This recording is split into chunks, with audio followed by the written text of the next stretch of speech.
ഹരി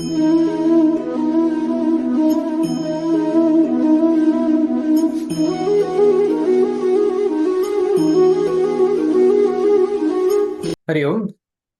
എല്ലാവർക്കും നമ്മുടെ ഭഗവത്ഗീത 133 ദിവസമാണ്. അപ്പോൾ ആദ്യത്തെ നമ്മുടെ സ്പെഷ്യൽ സെഷൻ ഓപ്പൺ ഡിസ്കഷൻ ആണ്. അതിനുവേണ്ടി സംശയങ്ങളോ അല്ലെങ്കിൽ ഇതിനെക്കുറിച്ച് എന്തെങ്കിലുമൊക്കെ നമുക്ക് എന്താണ് മനസ്സിലാക്കിയത്, ഈ ചാപ്റ്റർ കൊണ്ട് നമുക്ക് നമ്മുടെ ജീവിതത്തിൽ എന്തെങ്കിലും ഒരു മാറ്റം കൊണ്ടുവരാൻ സാധിക്കുമോ, ഇങ്ങനത്തെ കാര്യങ്ങൾ നമുക്ക് ഡിസ്കസ് ചെയ്യാം.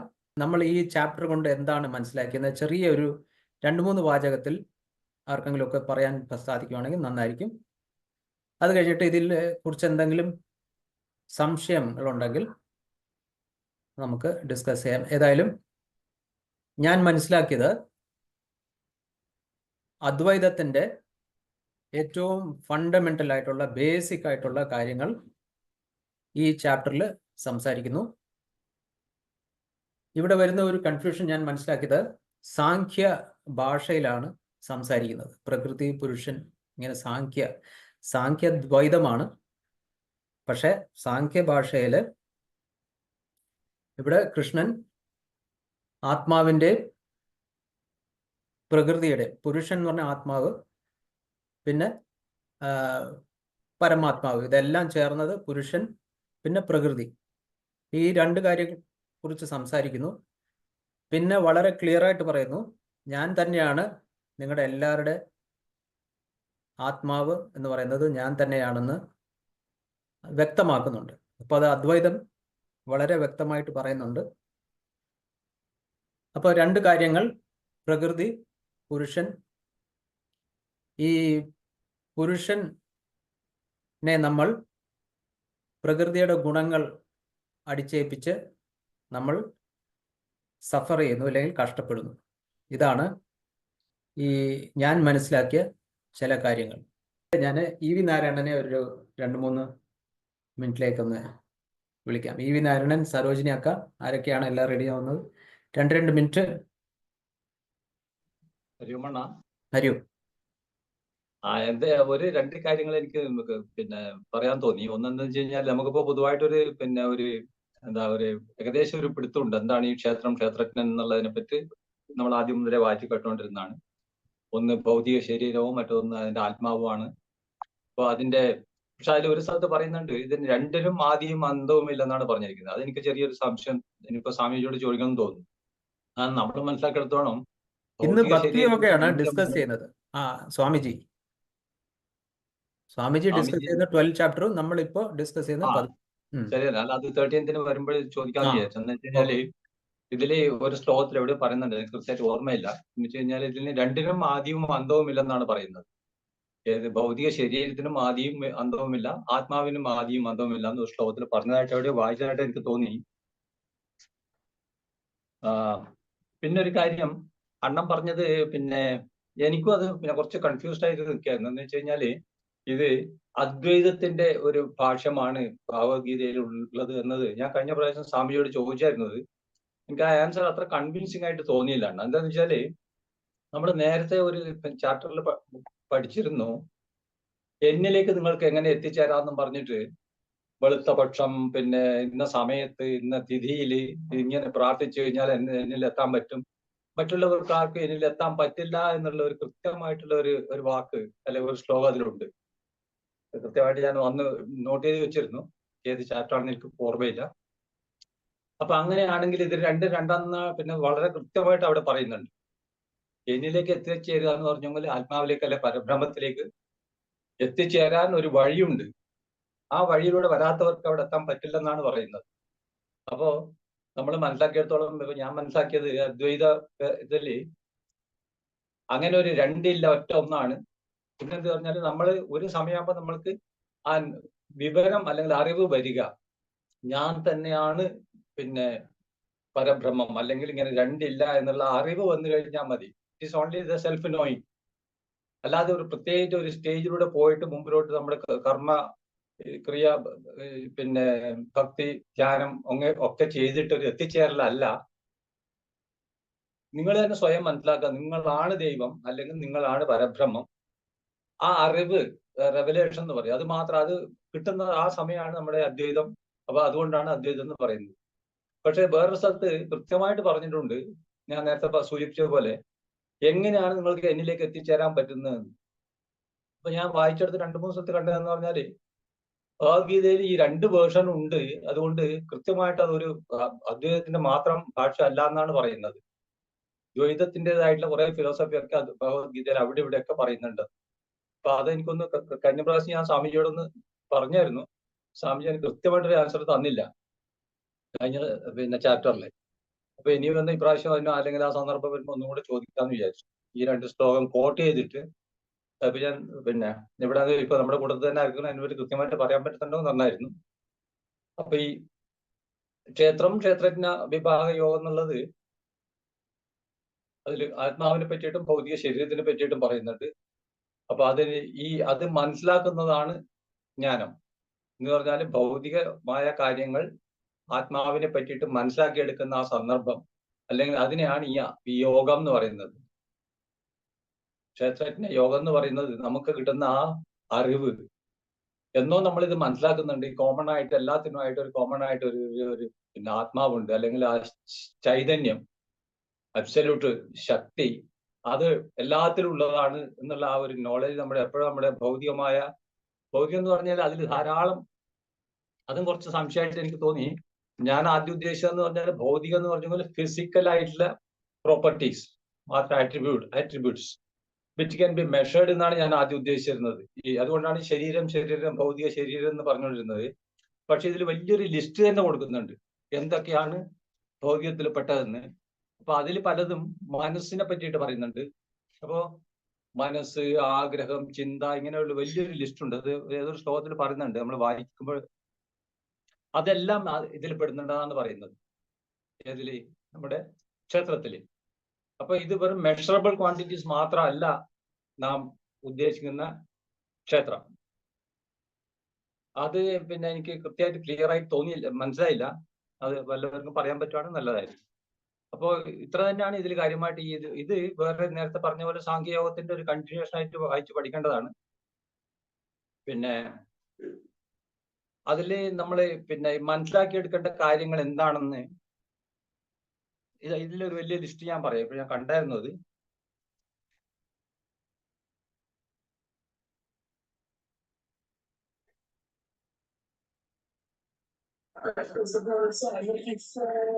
ഉദാഹരണത്തിന് ഇതിൽ മലയാളത്തിലുള്ള ഒരു ഇത് പറയാണ്, വിനയം,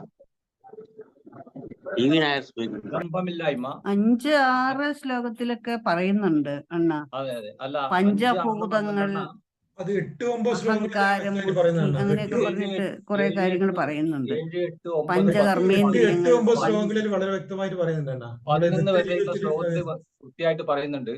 വിനയം, ദമ്പമില്ലായ്മ, അന്യരെ ഉപദ്രവിക്കായിക, ക്ഷമ, വക്രതയില്ലായ്മ, ഗുരുപാസന, ശുദ്ധി, സ്ഥിരത, ആത്മസംയമനം, ആസക്തിയില്ലായ്മ, ജനനം, മരണം, ജര, രോഗം ഇവയിൽ ദുഃഖം കാണാതിരിക്കുക, പുത്രൻ, പത്നി, ഗൃഹം മുതലായവയിൽ ആസക്തിയില്ലായ്മ, സമചിത്തത, സ്ഥിരമായ ഭക്തി, ഏകാന്ത പ്രിയത, ഐസൊലേറ്റഡ് ഏരിയയിൽ പോയിട്ട് നമ്മൾ ഇരിക്കുന്നെന്ന് പറഞ്ഞായിരുന്നു അന്ന്, ആധ്യാത്മിക കാര്യങ്ങൾ, പ്രതിപത്തി, ഇവയെല്ലാമാണ് ജ്ഞാനം. മറ്റെല്ലാം അജ്ഞാനമാകുന്നു. അപ്പൊ ഇതിനെയൊക്കെ ഒരു സ്ഥലത്ത് ക്ഷേത്രത്തിന്റെ ഇതിൽ പെടുത്തുക എന്നാണ് ഞാൻ മനസ്സിലാക്കിയിരിക്കുന്നത്. അപ്പൊ അത് മെഷറബിൾ ആയിട്ടുള്ള ഭൗതികമായിട്ടുള്ള കാര്യങ്ങൾ മാത്രമല്ല, പുരുഷൻ ഒഴികെ ബാക്കിയുള്ളതൊക്കെ ഇത് ക്ഷേത്രം, അല്ലെങ്കിൽ ക്ഷേത്രം, പുരുഷൻ മാത്രം, ക്ഷേത്രജ്ഞൻ, ഈ തരത്തിലുള്ള ഒരു ഡെഫിനിഷൻ അവിടെ വരുന്നുണ്ട്. അപ്പൊ ഇങ്ങനെയുള്ള കുറെ സംശയങ്ങൾ ബാക്കിയുണ്ട്. ഹരിയോമാണ്. ഹരിയോമാണ്, ഹരിയോം. അപ്പോ ക്ഷേത്രം എന്ന് പറഞ്ഞാൽ കുറച്ച് കൺഫ്യൂഷൻ ഉണ്ടെന്നാണ് മനസ്സിലാക്കുന്നത് അല്ലേ? ഹരിയോം. അപ്പൊ ഏതായാലും ഞാൻ ഇങ്ങനെയാണ് മനസ്സിലാക്കിയേക്കുന്നത്, പരമമായത് മാത്രമാണ് ക്ഷേത്രജ്ഞൻ. അപരമായ അപര എന്ന് പറഞ്ഞാൽ വേറെ എല്ലാം, മനസ്സ്, ബുദ്ധി, ഇതെല്ലാം ഒരു തോന്നലാണല്ലോ, ഇത് സത്യമല്ലല്ലോ. സത്യമായത് മാത്രമാണ് പുരുഷനും, അല്ലെങ്കിൽ അതെല്ലാം വേറെ എല്ലാം പ്രകൃതി. അതാണ് ഇപ്പൊ പറഞ്ഞത്. അപ്പൊ ഈ നാരായണൻ അല്ലാണ്ട് അതിന്റെ ഒന്നും കൂടെ ഒരു എക്സ്പ്ലനേഷൻ ഇതായിട്ട് ഞാൻ പറയാം. ഇച്ഛാ, ദ്വേഷ, സുഖം, ദുഃഖം, സംഘാതശ്ചേതന ധൃതി ഏതൽ ക്ഷേത്രം സമാസേന സവികാരം ഉദാഹൃതം. പഞ്ചഭൂതങ്ങൾ, അഹങ്കാരം, വിവേകം, 10 ഇന്ദ്രിയങ്ങൾ, മനസ്സ്, 5 ഇന്ദ്രിയ വിഷയങ്ങൾ, ആശ, ദ്വേഷം, സുഖം, ദുഃഖം, ശരീരം, പ്രാണൻ, ഓജസ്, വികാരങ്ങൾ, ഇവയെല്ലാം ഈ ക്ഷേത്രം ഉണ്ടാക്കുന്നുവെന്ന് ചുരുക്കി പറയാം. അപ്പോ ക്ഷേത്രത്തിന്റെ കമ്പോണൻസ് ആണ് ഈ പറഞ്ഞതൊക്കെ. അറിയോമാണ്. അറിയോ?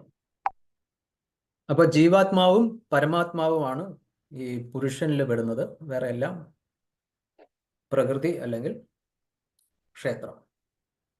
ഓക്കെ, ഹരി ഓം. വേറെ ആരെങ്കിലും? ഹരി ഓം. സരോജിനി അക്ക, ഹരി ഓം. അൺമ്യൂട്ട് ചെയ്യണേ. അൺമ്യൂട്ട് ചെയ്തു. ഹരിയോം അണ്ണ. ഹരി ഓം. ഹരിയോം. ഈ വിനായകണ്ണൻ പറഞ്ഞത് നമ്മുടെ 7 മുതൽ 11 വരെയുള്ള ശ്ലോകങ്ങളിൽ വളരെ വ്യക്തമായിട്ട് കുറെ കാര്യങ്ങൾ പറയുന്നുണ്ട്. അമാനിത്വം എന്ന് പറഞ്ഞാല് ഞാൻ കുറച്ച് കഴിവൊക്കെയുള്ള ആളാണ് എന്നുള്ള ആ ഒരു ചിന്ത അതില്ലാണ്ടിരിക്കുക. ഞാൻ വലിയവനാണ്, അല്ലെങ്കിൽ എനിക്ക് ഇന്ന കഴിവുകളുണ്ട്, അങ്ങനെയുള്ള ആ ചിന്തകളൊക്കെ ഇല്ലാതിരിക്കുക. അതുപോലെ തന്നെ അഹങ്കാരരഹിതമായിരിക്കുന്ന മനസ്സ്, ക്ഷമ, അങ്ങനെ അഹിംസ, ശ്രദ്ധാഭക്തിയോടുള്ള ഗുരുസേവ, സദ്ഗുരുസേവ, അഹിംസ, അതുപോലെ തന്നെ ബാഹ്യാന്തര ശുദ്ധി, അന്ധകരണത്തിന്റെ സ്ഥിരത, ആത്മനിയന്ത്രണം, ഇതൊക്കെയാണ് ജ്ഞാനത്തിന്റെ കാര്യമായിട്ട് പറയുന്നത്. അതുപോലെ ഭാര്യാപുത്ര ഗൃഹാദികളിൽ ആസക്തി ഇല്ലായ്മ, ഒന്നിനോടും പ്രത്യേക മമതയൊന്നുമില്ലാത്ത അവസ്ഥ, ഇതെല്ലാം ജ്ഞാനമായിട്ടാണ് പറഞ്ഞിട്ടുള്ളത്. ഈ ക്ഷേത്രം എന്താണ്, ക്ഷേത്രജ്ഞൻ ആരാണ് എന്നുള്ള ആ വ്യത്യാസം മനസ്സിലാക്കി കൊടുക്കാനായിട്ടാണ് ഈ ഇത് ഇവിടെ പറഞ്ഞിട്ടുള്ളത്. അപ്പൊ ക്ഷേത്രം എന്ന് പറയുന്നത് നമ്മുടെ ശരീരമാണെന്നും ആ ശരീരത്തിൽ നിന്ന് വ്യത്യസ്തമാണ് ക്ഷേത്രജ്ഞൻ എന്നും ആണ് ഈ ക്ഷേത്രജ്ഞ വിഭാഗ യോഗത്തില് പറയുന്നത്. അപ്പോൾ ക്ഷേത്രം ശരീരമാണെങ്കിൽ ഈ ക്ഷേത്രം ശരീരമാണ് എന്ന് മനസ്സിലാക്കുന്നവൻ, ക്ഷേത്രം എന്ന് പറയുമ്പോൾ ക്ഷേത്രത്തിന് ഭൗതികമായ എല്ലാ കാര്യങ്ങളോടും ലൗകികത്തിനോടും എല്ലാം പ്രത്യേക ആസക്തി ഉണ്ടാവും. അങ്ങനെയുള്ള ആ ആസക്തിയൊക്കെ ഉള്ള ശരീരമാണ് സാക്ഷാൽ ക്ഷേത്രം എന്ന് മനസ്സിലാക്കി ആ ജ്ഞാനമുള്ള ആരാണോ അവരാണ് ക്ഷേത്രജ്ഞൻ എന്ന് പറയുന്നത്. അതായത് ആ ക്ഷേത്രജ്ഞനെ നമ്മൾ ആത്മാവായിട്ട് കരുതുന്നു. ക്ഷേത്രജ്ഞൻ ആത്മാവ് എന്ന രീതിയിൽ കരുതുന്നു. അപ്പോൾ അതിനകത്ത് നമ്മൾ ഇപ്പോൾ ഇവിടെ 24 മുതൽ ഉള്ള കുറച്ച് ശ്ലോകങ്ങളിൽ പറയുന്നത്, ചിലര് ധ്യാനയോഗത്തിലിരുന്നു കൊണ്ട് ആത്മാവിനെ മുറുകെ പിടിച്ചുകൊണ്ട് ആത്മാവിൽ ലയിച്ചുകൊണ്ട് ജ്ഞാനത്തെ സമ്പാദിക്കുന്നു. ചിലരാണെങ്കിൽ ഭക്തിയോഗ, സാഖ്യയോഗം കൊണ്ട് ജ്ഞാനത്തെ സിദ്ധിക്കുന്നു, അങ്ങനെ പരമപദത്തെ പ്രാപിക്കാൻ ശ്രമിക്കുന്നു. വേറെ ചിലര് കർമ്മയോഗം കൊണ്ട് മോക്ഷത്തിലേക്ക് എത്താനായിട്ട് ശ്രമിക്കുന്നു. പിന്നെ ചിലരുണ്ട്, അവരെന്താ വെച്ച് കഴിഞ്ഞാല് അറിവുള്ളവര് പറയുന്നത് കേട്ട് അതനുസരിച്ച് ജീവിച്ചുകൊണ്ട് മോക്ഷത്തിലേക്ക് പോവാനായിട്ട് ശ്രമിക്കുന്ന അവർക്ക് ആധ്യാത്മികമായിട്ട് ജ്ഞാനമൊന്നുമില്ല, പക്ഷെ മറ്റുള്ളവര് പറയുന്നതും ചൊല്ലുന്നതുമെല്ലാം കേട്ട് ആ ശ്രവണം കൊണ്ട് അവര് മോക്ഷത്തിലേക്ക് എത്താനായിട്ട് ശ്രമിക്കുന്നു. ഇങ്ങനെയുള്ളവരെല്ലാം പരമപദത്തെ പോകും എന്നാണ് ഈ ക്ഷേത്രജ്ഞ യോഗത്തില് ഭഗവാൻ സൂചിപ്പിക്കുന്നത്. ഇവിടെ കാണപ്പെടുന്ന ചരാചരങ്ങളെല്ലാം തന്നെ, അതായത് ക്ഷേത്രങ്ങളുടെയും കർമ്മ മണ്ഡലങ്ങളുടെയും ക്ഷേത്രജ്ഞന്മാരുടെ, അതായത് കർമ്മ മണ്ഡലങ്ങളെ അറിയുന്നവരുടെ, ഇവരുടെ എല്ലാം ആ സംയോഗത്തിൽ നിന്ന് ഉളവായതാണ് ഈ ചരാചരങ്ങളെല്ലാം എന്നാണ് 26ാമത്തെ ശ്ലോകത്തിൽ പറയുന്നത്. ലാസ്റ്റ് 33ാമത്തെ ശ്ലോകത്തില് ഭഗവാൻ പറയുന്നത്, ഈ സൂര്യൻ ഈ ലോകത്തിൽ എങ്ങും വെളിച്ചം പരത്തുന്നു, അതുപോലെ ഈ ശരീരത്തിൽ ഇരുന്നു കൊണ്ട് ആ ക്ഷേത്രജ്ഞൻ ഈ ശരീരത്തിനാകെ വേണ്ട ഊർജം നൽകുന്നു. സൂര്യൻ എങ്ങനെയാണോ വിശ്വത്തിനാകെ ഊർജം തരുന്നത്, അതുപോലെ ഈ ക്ഷേത്രജ്ഞൻ, ഈ ആത്മാവ് ശരീരത്തിനുള്ളിലിരുന്നു കൊണ്ട് ഈ ശരീരത്തിനാകെ ഊർജം നൽകുന്നു എന്നാണ് 33ാമത്തെ ശ്ലോകത്തില് ഭഗവാൻ പറയുന്നത്. 34-ലാണെങ്കിൽ ഇപ്രകാരം ക്ഷേത്രവും ക്ഷേത്രജ്ഞനും, അതായത് ശരീരവും ആത്മാവും തമ്മിലുള്ള ഭേദത്തെയും ഭൂതങ്ങൾക്ക് പ്രകൃതി സംബന്ധത്തിൽ നിന്നുള്ള മോക്ഷത്തെയും ജ്ഞാനമാകുന്ന കണ്ണുകൊണ്ട് ദർശിക്കുന്നവൻ പരമപദം പ്രാപിക്കുന്നു എന്നാണ് പറയുന്നത്. ആ ശ്ലോകത്തിന്റെ അനുസരിച്ച് ഉള്ള മീനിങ് ആണ് പറഞ്ഞത്. ക്ഷേത്രത്തെ, അതായത് ശരീരത്തിനെ അറിയുന്നവനും ക്ഷേത്രജ്ഞനും, അതായത് ശരീരവും ക്ഷേത്രവും ക്ഷേത്രജ്ഞനും തമ്മിലുള്ള വ്യത്യാസം എങ്ങനെയെന്ന് ജ്ഞാനദൃഷ്ടി കൊണ്ട് കാണാനും ഭൗതിക പ്രകൃതിയുടെ ബന്ധത്തിൽ നിന്ന് മുക്തി നേടാൻ ഉതകുന്ന പ്രക്രിയ എന്താണെന്ന് അറിയാനും അങ്ങനെ കഴിവുള്ളവരെല്ലാം പരമപദത്തെ പ്രാപിക്കും എന്ന് ഈ ദശകം അവസാനിപ്പിക്കുകയാണ്. ഹരിയോം. ഹരിയോം. ഹരിയോം അക്ക. അപ്പം ഇവിടെ നമ്മൾ ശരീരം എന്ന് പറയുമ്പോൾ നമ്മൾ സ്ഥൂല ശരീരം മാത്രം ആന്ന് തോന്നും നമ്മൾ സാധാരണ എടുക്കാറുള്ളത്. എനിക്ക് തോന്നുന്നു അതുകൊണ്ടായിരിക്കും കൺഫ്യൂഷൻ.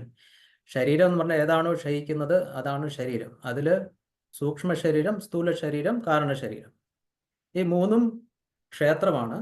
ഇതൊന്നും അല്ല ആത്മാവ്.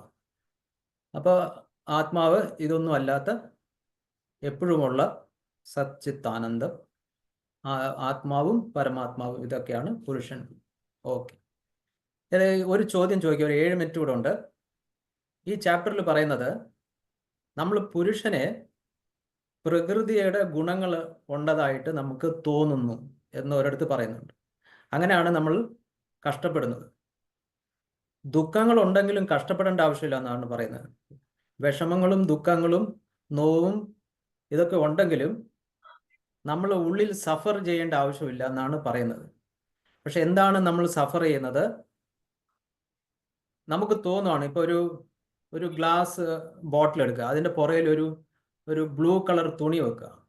അപ്പം നമുക്ക് തോന്നും ആ ഗ്ലാസ് ബ്ലൂ കളറാണ്. അങ്ങനത്തെ പല പല നമ്മുടെ ആത്മബോധ ക്ലാസ്സിൽ നമ്മൾ കുറച്ചൊക്കെ ഡിസ്കസ് ചെയ്തിട്ടുള്ളതാണ്. ഇങ്ങനത്തെ ഒരുപാട് ദൃഷ്ടാന്തങ്ങൾ കൊടുക്കുന്നുണ്ട്. അപ്പോൾ ആത്മാവിനെ നമ്മൾ പ്രകൃതി അല്ലെങ്കിൽ ക്ഷേത്രജ്ഞനെ ക്ഷേത്രം പോലെ നമ്മൾ ക്ഷേത്രത്തിൻ്റെ ചില ഗുണങ്ങൾ ഉള്ളതായിട്ട് നമ്മൾ കരുതുന്നു. അത് എന്താണ് കരുതാൻ കാരണം? ഇതിനെക്കുറിച്ച് ആർക്കെങ്കിലും പറയാൻ സാധിക്കുമെങ്കിൽ നന്നായിരിക്കും. എന്താ വെച്ചാൽ ഇതാണ് നമ്മുടെ പ്രശ്നം. നമ്മൾ എങ്ങനെയാണ് പ്രശ്നത്തിൽ ചാടിയിരിക്കുന്നത്? ഇതിനെക്കുറിച്ച് കുറച്ച് എനിക്ക് തോന്നുന്നു 20ഓ 21ഓ അങ്ങനത്തെ ശ്ലോകങ്ങളിലാണ്. 22 എന്തോ ഭൗതികങ്ങളായ എല്ലാ കാര്യകാരണങ്ങൾക്കും ഹേതു പ്രകൃതിയാണ് എന്നാ പറയുന്നത്. ഭൗതികങ്ങളായ എല്ലാ കാര്യങ്ങളും പ്രകൃതിയിൽ നിന്നുളവാകുന്നതാണ്. ഇതിന് കാരണക്കാരൻ പ്രകൃതിയാണ്. ഈ പ്രകൃതിക്ക് അനുസരിച്ച് പുരുഷൻ സുഖ ദുഃഖങ്ങളിലെല്ലാം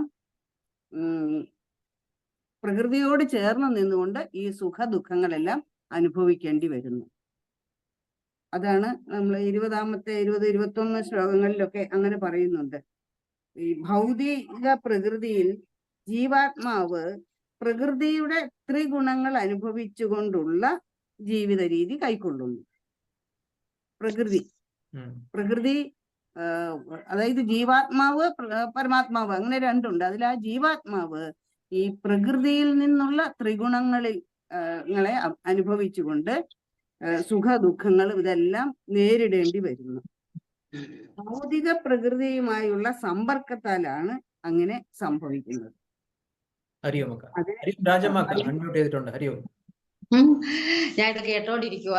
പക്ഷേ പറയാം, അപ്പൊ ഈ പ്രകൃതി എന്ന് പറഞ്ഞാല് പ്രകർഷേണ മാറിക്കൊണ്ടിരിക്കുന്നത് എന്തോ അത് പ്രകൃതി. പുരുഷൻ എന്ന് പറഞ്ഞാൽ സ്ഥിരമായി ഒരിക്കലും മാറ്റമില്ലാതെ സ്ഥിരമായി നിൽക്കുന്നത് എന്തോ അത് പുരുഷൻ. അപ്പൊ ഈ പുരുഷന്റെ മുകളിൽ മാറ്റമില്ലാത്ത പുരുഷനിൽ പ്രകൃതിയുടെ താണ്ഡവം എന്നാണ് പറയുന്നത്. അപ്പൊ പ്രകൃതി എപ്പോഴും മാറിക്കൊണ്ടിരിക്കുന്നു, എന്നാൽ പുരുഷന് മാറ്റം ഇല്ല. അപ്പൊ ആ പ്രകൃതി മാറിക്കൊണ്ടിരിക്കുന്നത് മായ ത്രിഗുണങ്ങളുടെ ത്രിഗുണങ്ങളുടെ ചേരലോടുകൂടി മായയാലാണ് ഈ പ്രകൃതി ഉണ്ടായിരിക്കുന്നത്. അതും പുരുഷനും തമ്മിൽ യാതൊരു ബന്ധവുമില്ല. മായയുമായിട്ടും പ്രകൃതിയുടെ മാറ്റമായിട്ടും പുരുഷന് ബന്ധമില്ല. അപ്പൊ നമ്മൾ ക്ഷേത്രജ്ഞനെന്നും ക്ഷേത്ര എന്നും പറയുമ്പോൾ നമ്മളിലെ ഭൗതിക ശരീരം അല്ലെങ്കിൽ ക്ഷേത്രജ്ഞൻ എന്ന് പറഞ്ഞാൽ പ്രകൃതിക്ക് തുല്യമാണ്, എപ്പോഴും മാറിക്കൊണ്ടേ ഇരിക്കുന്നതാണ്. അതെന്താന്ന് വെച്ചാൽ ആത്മാവും പരമാത്മാവും ഒന്നാണ് എന്ന് പറഞ്ഞാലും ആത്മാവും പരമാത്മാവും ഒന്നല്ല നമ്മുടെ ഉള്ളിലെ പ്രവർത്തനത്തിൽ. കാരണം പരമാത്മാവ് ഇതിൽ നിന്നെല്ലാം വേറിട്ടൊരു സാക്ഷിയായിട്ട് നിൽക്കുന്ന ഒരു ഉണ്മ മാത്രമാണ്. എന്നാൽ ജീവാത്മാവ് നമ്മുടെ വികാരങ്ങൾക്കും വിചാരങ്ങൾക്കും എല്ലാം അടിമപ്പെട്ട് അതിന്റെ പ്രവർത്തനത്തിന് അധീനമായിട്ടാണ് നിൽക്കുന്നത്. അപ്പൊ എപ്പോൾ നമ്മൾ ഇതിൽ നിന്നെല്ലാം വിട്ടു വൈരാഗ്യം വന്ന് ഇതിനോടെല്ലാം ഒട്ടൽ പോയി സ്വതന്ത്രമാവുമ്പോൾ എന്ന് പറയുന്നത് എന്താണെന്ന് വെച്ചാൽ ആത്മാവും പരമാത്മാവിന്റെ ഇടയ്ക്കൊരു മലയുണ്ട്, ഇതുണ്ട്. അപ്പൊ അത് ഉരുക്കിയിട്ട് അപ്പുറത്ത് നമ്മൾ കടക്കണം ഈ ജീവാത്മാവ്. അപ്പോഴേ ഈ ജീവാത്മാവും പരമാത്മാവും ഒന്നാകുന്നുള്ളൂ. അതുവരെ ഇതിന് രണ്ട് ക്യാരക്ടേഴ്സ് ആണുള്ളത്. ജീവാത്മാവും വികാരങ്ങൾക്കും വിചാരങ്ങൾക്കും അടിമയപ്പെട്ടതാണ് ഈ ഈ ജീവാത്മാവ്. അത് അങ്ങനെയാണ് ഇതിനകത്തിലെല്ലാം പറയുന്നത്. ഹരിയോമക്ക, ഏതായാലും 2 മിനിറ്റ് കൂടെ ഉണ്ട്. അപ്പോ 2 മിനിറ്റിൽ നമുക്ക് കൺക്ലൂഡ് ചെയ്യാം. ഏതായാലും ഈ ചാപ്റ്ററിൽ നിന്ന് എനിക്ക് തോന്നുന്നു ഏറ്റവും ഇമ്പോർട്ടൻ്റ് ആയിട്ട് പഠിക്കാനുള്ളത് എങ്ങനെ നമ്മൾ തെറ്റിദ്ധരിക്കുന്നു, ഞാൻ ആരാണ്. ചിലപ്പോൾ ഈ പറയുമ്പോൾ ഒരുപാട് നമ്മൾ ഒരു കോമഡി ആയിട്ട് തോന്നും. നോവുമ്പോൾ എൻ്റെ മുട്ടാണ് നോവുന്നത്, എനിക്കല്ല നോവുന്നത്. ദാഹിക്കുമ്പോൾ എൻ്റെ ശരീരത്തിനാണ് ദാഹിക്കുന്നത്. ദേഷ്യം വരുമ്പോൾ എൻ്റെ മനസ്സിനാണ് ദേഷ്യം വരുന്നത്. ഇത് നമ്മൾ ഈ ഒരു അകൽച്ച, ഞാൻ ആരാണെന്ന്, ശരീരവും മനസ്സും എന്താണെന്നുള്ളൊരു വേർതിരിവ് ഇല്ലാതായിപ്പോയി. അപ്പോൾ ശരീരത്തിന് തോന്നുന്നതെല്ലാം ആത്മാവിന് തോന്നുന്ന പോലെ, അങ്ങനെ ദേഷ്യം തോന്നുക, സന്തോഷം തോന്നുക ഒക്കെ അത് എനിക്കുണ്ടാവുന്നതാണ് എന്നുള്ളൊരു തെറ്റിദ്ധാരണ. എനിക്കൊന്നും ഉണ്ടാവുന്നില്ല, ഞാൻ ആരാണ്, ഞാൻ ആത്മാവാണ്, എനിക്ക് സുഖവും ദുഃഖവും അങ്ങനെ ഒന്നുമില്ല, അങ്ങനെ ഒന്നുമില്ലാത്തൊരു സത്യമാണ് ഞാൻ. പക്ഷെ ഇവിടെ പ്രകൃതിയുമായിട്ട് ചേർന്ന് നമ്മൾ തെറ്റിദ്ധരിച്ചിരിക്കുന്നു. അപ്പം എനിക്ക് തോന്നുന്നു ഇതാണ് ഈ കാര്യമാണ് ഈ നമ്മുടെ 20-21 പറയുന്നത്. ഇപ്പം എല്ലാവരും പറഞ്ഞ പോലെ തന്നെ മനുഷ്യ ശരീരം ക്ഷേത്രം തന്നെയാണ്. അതില് ഇതറിയുന്നവൻ ക്ഷേത്രജ്ഞനുമാണ്. ക്ഷേത്രജ്ഞൻ ജ്ഞാനം, ജ്ഞേയം ഇവയെപ്പറ്റി അറിഞ്ഞവൻ ആത്മസാക്ഷാത്കാരത്തിന് അർഹത നേടുന്നുണ്ട്. കാര്യകാരണങ്ങൾ ഉണ്ടാകുന്നതിന് പ്രകൃതി കാരണമാണെന്ന് പറയുന്നു. പിന്നെ ആത്മാവ് എല്ലാ ശരീരത്തെയും പ്രകാശിപ്പിക്കുന്നുണ്ട്. അപ്പം ഇതാണ്. പിന്നെ സമം പശ്യൻ എന്ന് പറഞ്ഞിട്ട് 29ാമത്തെ ശ്ലോകത്തിൽ ഒരു കാര്യം പറയുന്നുണ്ട്. എല്ലാറ്റിലും ഭഗവത് ചൈതന്യം ദർശിക്കുന്ന സാധകൻ ആത്മാവിനെ നശിപ്പിക്കുന്നില്ല. ധ്യാനയോഗത്തിലെ 5-6 ശ്ലോകങ്ങളിൽ ഭഗവാൻ തന്നെ ആത്മാവിനെ കൊണ്ട് ഉദ്ധരിക്കണമെന്നും ആത്മാവിനാൽ അധപ്പതിപ്പിക്കരുതെന്നും പറഞ്ഞു തരുന്നുണ്ട്. അതുപോലെ സ്വന്തം ശത്രുവും ബന്ധുവും അവനവന്റെ ബുദ്ധിയും മനസ്സും തന്നെയാണെന്നും കൂടി ഭഗവാൻ നമ്മളെ പഠിപ്പിച്ചു തരുന്നുണ്ട്. അതുപോലെ ആത്മാവിന്റെ വിവിധ ഭാഗങ്ങളായ ഇന്ദ്രിയ മനോബുദ്ധികളെ കൊണ്ട് ആത്മാവ് ആരാണെന്ന് ശരിക്കും മനസ്സിലാക്കാതെ മനുഷ്യൻ ആത്മാവിൽ നിന്നും അകലുന്നുണ്ട്. കുറ്റം പറയുകയും കുഴപ്പങ്ങളൊക്കെ ചൂണ്ടിക്കാണിക്കുകയും ഒരു നെഗറ്റീവ് പിന്നെ സ്വപ്നം ഉണ്ടാക്കിയെടുക്കും. തന്നെ ഭഗവാൻ കുടികൊള്ളുന്നുണ്ട് എന്നറിയുമ്പോൾ തന്റെ ആത്മാവ് ഭഗവാൻ തന്നെയാണ് തന്നെ എന്ന് ഭക്തൻ പൂർണ്ണമായും മനസ്സിലാക്കുന്നു. അവൻ സ്വയം നശിക്കുന്നില്ല, അവൻ പരമപദത്തെ പ്രാപിക്കുന്നു. ലോകത്തിലുള്ള ഇളകാത്തതും ഇളകുന്നതുമായ പദാർത്ഥങ്ങളെല്ലാം ക്ഷേത്രവും ക്ഷേത്രജ്ഞനും തമ്മിലുള്ള ബന്ധം കൊണ്ടുണ്ടാവുന്നതാണെന്ന് പറയുന്നുണ്ട്. ഇളകുന്നതും ഇളകാത്തതുമായ പദാർത്ഥങ്ങളെല്ലാം. അതുപോലെ ക്ഷേത്രം പ്രകൃതിയും ക്ഷേത്രജ്ഞൻ പുരുഷനും എന്നെല്ലാം നമ്മൾ എപ്പോഴും മനസ്സിലാക്കി കഴിഞ്ഞ കാര്യമാണ്. പ്രകൃതി പുരുഷ സംയോഗത്തിലാണ് പ്രപഞ്ചം ഉണ്ടായതെന്ന് നമ്മൾ പഠിച്ചിട്ടുണ്ട്. എന്നാൽ ഇത് യാഥാർത്ഥ്യമാണോ എന്ന് നമ്മൾ അന്വേഷിക്കേണ്ടതാണ്. പരമാത്മാവിൽ പ്രകൃതി അന്തർലീനമാണ്. പരമാത്മാവിൽ നിന്ന് വേർപെട്ട് പ്രകൃതിക്ക് ഉണ്മയില്ല. അപ്പോൾ ഇവ രണ്ടും തമ്മിലുള്ള സംയോഗവും യാഥാർത്ഥ്യമല്ല എന്നും പറയുന്നു. അത് ഒരു കൺഫ്യൂഷന് ഒരു കാരണമുണ്ട്. പിന്നെ ഭഗവാൻ പ്രസ്തുത വിശദീകരണം വേദാന്ത തത്വങ്ങളെ ഹൃദിസ്ഥമാക്കിയത് സാധന ചെയ്യുന്ന യോഗിക്ക് മാത്രം മനസ്സിലാക്കാൻ സാധിക്കുന്നതാണ് എന്നും നമ്മളെ മനസ്സിലാക്കി തരുന്നുണ്ട്. അപ്പൊ യോഗയുമായി ഒരു യോഗിയുമായി എല്ലാ കാര്യങ്ങളും ഇതിലും ബന്ധപ്പെട്ട് കിടക്കുന്ന ഒരു കാര്യമാണ്. ഹരിയോം ഹരിയോം ഹരിയോം ഗിരിജാക്ക. അപ്പൊ എല്ലാവർക്കും ചർച്ചയിൽ പങ്കെടുത്ത എല്ലാവർക്കും നന്ദി. കല്യാണ മന്ത്രം ചൊല്ലിയിട്ട് നമുക്ക് റെക്കോർഡിംഗ് ക്ലോസ് ചെയ്യാം. ഓം സർവേ ഭവന്തു സുഖിനഃ, സർവേ സന്തു നിരാമയ, സർവേ ഭദ്രാണി പശ്യന്തു, മാ കശ്ചിത് ദുഃഖഭാഗ് ഭവേത്. ഓം ശാന്തി ശാന്തി ശാന്തി. ഹരി ഓം.